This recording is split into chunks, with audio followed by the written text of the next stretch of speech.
So I dropped DirecTV back in July. When I first started with DirecTV, my monthly bill was $45 a month. Fast forward 2.5 years later, my bill is $125 a month for just TV and HBO. Now, I just think that's way too much to pay for TV. So, my plan, take the money I'm saving every month and buy alternative means to watch video. Pretty simple. Month one, I bought an HD TV roof antenna. Sounds kind of old school, but you can watch all the network TVs via an antenna for free. Cost $45 on Amazon, so I saved $75 this month. Yeah, and the picture is pretty unbelievable, especially sports. The picture is better than DirecTV, but I'm missing Fox. Fox, for whatever reason, won't come in, so I got to get up on the roof and really angle the antenna the right direction. So that's what I'm working on this New Year's Day.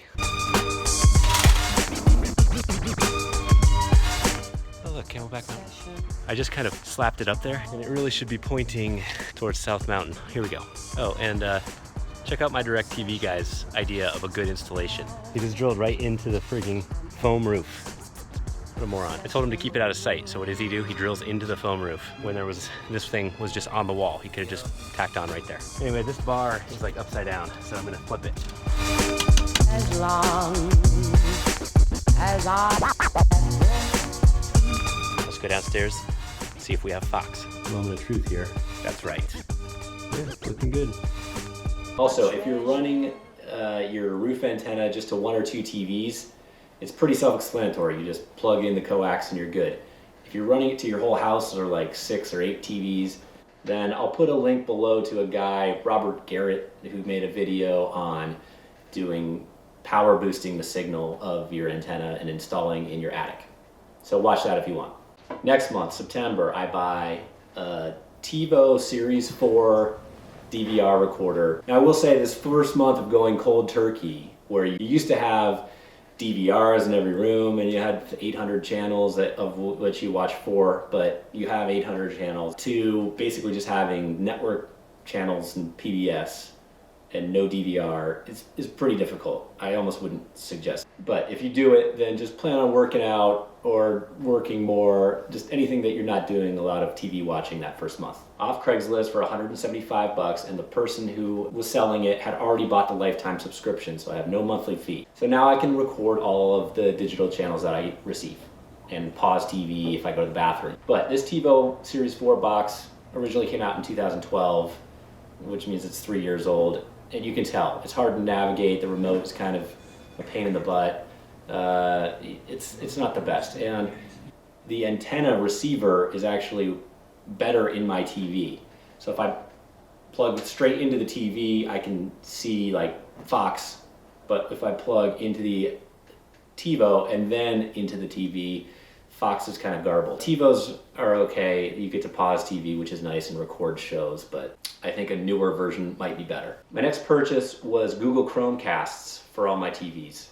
These are $35 each, and you can kind of cast from either your iPad or your phone or your computer to your TV. So let's say you have the HBO Go app, the ESPN app, the YouTube app. You can basically just cast that to your TV. You hit a button and then you're watching the video on your TV. These are great. I would buy these right now, even if you are going to keep DirecTV. A month after that, just got the Amazon Fire TV. Not the Fire Stick, because I read the Fire TV has a faster processor and loads movies quicker. This thing is great. It loads movies super fast, but the best feature about it is, you know, on a lot of these boxes, you're typing in to search movies on this tiny little remote. It takes forever. On this, you can talk to the remote and you can just say, look up a movie, and it does. Django Unchained.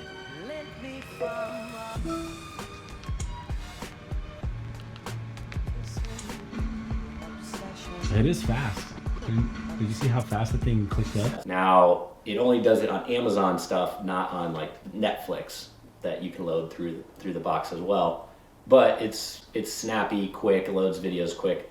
I would get one of these as well. You want me to get Mother Earth pizza and wings, and you want to order it and eat it in bed? yes. On our white linen comforter. We'll just pull the comforter back. Will our dog be right here while this is happening? We've done it before a few times. Once or twice. Hey Alexa, should we eat chicken wings in bed tonight? Sorry, I didn't understand the question I heard. Why does her name have to be Alexa?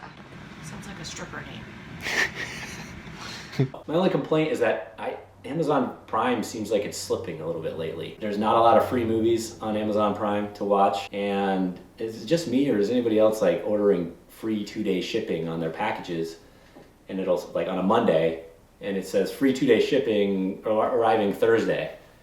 And I'm like, that's not 2 days away, Amazon. Anyway, the bottom line is I've been without DirecTv for 6 months now, which is a savings of $750.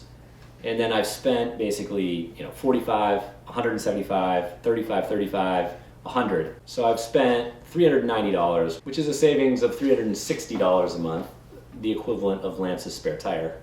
But that's, it's a fair amount of money that I'm saving. Next month I might buy the Apple TV and see how that works. If I don't like the Amazon Fire TV that I bought for $100, sell it for $50 on Craigslist and move on with life. With DirecTV, you don't like something, you call customer service. To change any hardware, they're going to want to sign you up for another 2 years. It's just a nightmare. The other aspect that I like is now I have plenty of ways to consume video. Let's say iTunes raises their rental rates to $5.50 a movie.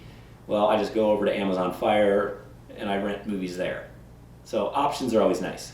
Plus, if I ever do return to DirecTV or get cable, I still have all these things and I can still use them. But hey, cutting the cord takes patience. That first month, I didn't watch a lot of TV. I did watch a lot of PBS. PBS actually has some phenomenal programming. You should probably check it out even if you're using DirecTV. Movies are pretty easy. We had HBO Go app, we had Amazon Fire, we could rent movies through iTunes and watch all those on our TV, no problem. Sports are a little tricky, like the tier 2 sports. Getting ESPN. ESPN's app is a little glitchy, so sometimes you're watching sports and it's choppy, which is a total nightmare. Fox Sports, you gotta download the app again. How many apps do I need? The other thing I miss, like FX, TBS, TNT, Comedy Central, so that's a little tough, but you can get a subscription to Sling TV for like $20 and you can watch that. But again, I'm trying to stay away from paying monthly for TV as much as I can, so I haven't done that yet.